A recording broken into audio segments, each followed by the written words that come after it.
Baik, bismillahirrahmanirrahim. Assalamualaikum warahmatullahi wabarakatuh.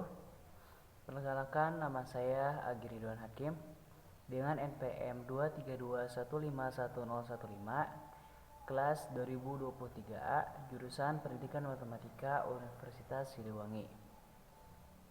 Dalam video kali ini saya akan menjawab pertanyaan UAS ulangan akhir semester mata kuliah filsafat dan sejarah matematika. Dimulai dari soal nomor pertama. Secara singkat, apa dampak ketika kurikulum atau pembuat kurikulum mengabaikan preasumsi para guru dalam dalam pembelajaran matematika. Baik, saya menjawab. Ketika suatu kurikulum dalam proses pembelajarannya atau pengembangannya mengabaikan preasumsi, maka yang terjadi adalah guru sebagai pengajar di mana menggunakan kurikulum sebagai landasan utama dalam mengajar para siswa akan kesulitan karena perbedaan sudut pandang atau cara mengajar yang disediakan oleh kurikulum dan guru yang akan menyalurkan kurikulum tersebut kepada para siswa. Para siswa juga akan ketika gurunya kurang menguasai tentang kurikulum tersebut karena perbedaan pandangan atau preasumsinya, maka siswa pun akan kekurangan semangat belajar atau tingkat pemahaman terhadap materi yang diberikan itu akan kurang. Juga semangat belajar mereka akan menurun seiring berjalannya waktu. Dan lalu dampaknya terhadap pendidikan matematika yaitu di mana matematika merupakan pelajaran yang menggunakan logika, akal, dan logika bernalar. Ketika guru pun merasa tidak sesuai atau merasa kurang nyaman dengan kurikulum yang ada, maka siswa pun akan sulit untuk memahami atau menerapkan materi yang diberikan oleh guru tersebut, di mana materi yang harusnya dipahami secara logika dan nalar, tapi ketika guru tersebut tidak menguasainya dengan baik-baik, maka siswa pun tidak akan menguasainya dengan baik-baik. Baik, sekarang saya akan menjawab pertanyaan nomor 2, yaitu bagaimana cara untuk meningkatkan pemahaman guru terhadap teknologi yang ada. Baik, setiap sekolah memiliki fasilitas yang berbeda-beda. Nah, begitu juga untuk setiap daerah seperti perkotaan dan perdesaan, pasti setiap sekolahnya memiliki kualitas pendidikan yang berbeda. Nah, namun begitu juga mempengaruhi bagaimana tingkat pemahaman seorang guru terhadap teknologi yang ada. Lalu bagaimana caranya agar menambah pemahaman guru terhadap teknologi tersebut? Yang pertama yaitu cara menggunakan atau memaksimalkan teknologi yang ada. Di mana-mana sebelum menggunakan suatu teknologi yang canggih atau menggunakan hal yang lebih bagus, pasti harus mempelajari hal dasar terlebih dahulu. Maka guru pun sebelum menggunakan alat-alat teknologi yang canggih, yang modern atau keluaran terbaru, diusahakan untuk mencoba atau menggunakan teknologi yang ada terlebih dahulu di sekolahnya masing-masing. Mungkin dimulai dari teknologi yang ada seperti spidol, penghapus, dan buku pembelajaran. Lalu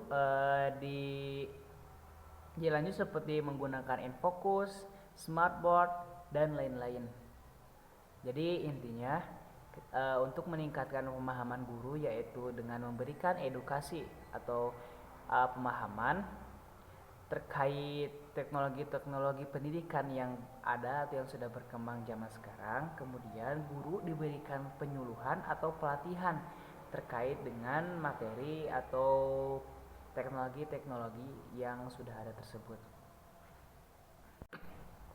Baik, sekarang saya akan jawab pertanyaan nomor 3, yaitu bagaimana pembenaran dalam matematika dapat memainkan peran penting dalam menambah kemampuan berpikir siswa dalam penyelesaian masalah ya matematika lebih kompleks dan contoh konkretnya. Baik, Dalam metode pembenaran matematika, yang pertama yang dibutuhkan yaitu asumsi-asumsi yang terkait dengan pembenaran tersebut. Lalu dalam metode pembenaran matematika atau induksi, para siswa dituntut untuk jangan mempercayai sesuatu teorema sebelum adanya suatu bukti yang terbukti benar secara konkret atau secara benar-benar terbukti. Lalu dalam menyelesaikan masalah matematika yang lebih konkret, para siswa ditunjukkan untuk memahami dulu konsep materi tersebut, kemudian dalam dalam memahami rumus-rumus atau teorema, siswa melakukan dulu pembuktian sebelum memahami teorema tersebut. Contoh seperti dalam mempelajari trigonometri, sebelum guru memberikan rumus kepada siswanya, maka guru akan memberikan konsep terlebih dahulu, kemudian dari konsep tersebut dimulai tulis variabel-variabel yang kemudian nanti ketika guru menjelaskan konsep tersebut akan memunculkan sesuatu rumus yang kemudian rumus tersebut dibuktikan terlebih dahulu. Ketika sudah terbukti, maka nanti rumus tersebut akan digunakan dalam pembelajaran tersebut atau pembelajaran trigonometri tersebut. Ketika rumus sudah didapatkan, konsep telah dijelaskan, lalu keduanya saling berkaitan, maka pembelajaran pun dapat dimulai. Untuk jawaban nomor 4 yaitu bagaimana ketika seorang guru dan siswa memiliki perbedaan ontologi dalam pendidikan matematika. Baik, saya menjawab. Caranya ketika seorang guru dan siswa memiliki pandangan yang berbeda tentang suatu materi atau pembelajaran, maka yang harus diusahakan yang pertama adalah gurunya tersebut mengerti keadaan siswa atau memposisikan dirinya sebagai siswa. Bagaimana ketika seorang guru tersebut diberikan situasi atau kondisi sebagai seorang siswa, maka pandangan seperti apa yang akan dipikirkan oleh seorang guru terhadap materi tersebut. Karena seseorang ketika berada di suatu posisi yang berbeda, maka cara pandangnya pun akan berbeda. Maka seorang guru harus memposisikan dirinya tersebut sebagai seorang siswa atau penuntut ilmu yang tidak tahu apa-apa, yang tidak tahu tentang materi tersebut, sehingga seorang guru nantinya dapat memahami kesulitan-kesulitan atau kendala-kendala yang dihadapi siswa ketika mempelajari suatu materi dalam matematika abstrak. Setelah guru mengetahui kendala-kendala, kemudian nanti pun guru pun dapat satu pandangan dengan para siswanya. Meskipun setiap siswa memiliki pandangan-pandangan yang berbeda, tapi ketika guru telah mengetahui kendala-kendala atau masalah-masalah yang akan dihadapi siswa dalam materi tersebut, maka nanti akan terjadi satu pandangan atau satu pemahaman antara guru dan siswa. Baik, pertanyaan terakhir yaitu bagaimana dalam kurikulum aliran realistis dan aliran teknologi dapat berjalan beriringan. Baik, saya akan jawab. Teknologi, setiap berkembangnya zaman atau seiring berjalannya zaman, pasti teknologi semakin berkembang. Hal ini diakibatkan karena otak manusia yang semakin cerdas dan semakin canggih, sehingga teknologi-teknologi yang dihasilkan pun semakin berkembang atau semakin modern. Nah, kurikulum di mana dari tahun ke tahun, dari zaman dahulu sampai zaman sekarang pasti mengalami perubahan. Hal tersebut karena di mana materi atau pemikiran orang zaman dahulu, zaman-zaman sebelum kita sampai zaman kita itu berbeda karena perbedaan zaman di mana kita lahir, juga zaman di mana kita berkembang. Misalkan pada zaman penjajahan, di mana mendapatkan ilmu itu sangat sulit dan pemikiran-pemikiran mereka yang berbeda dengan kita sekarang yang sudah merdeka dan pemikiran lebih bebas, pasti kurikulum yang ada yang dulu dengan yang sekarang itu pasti berbeda.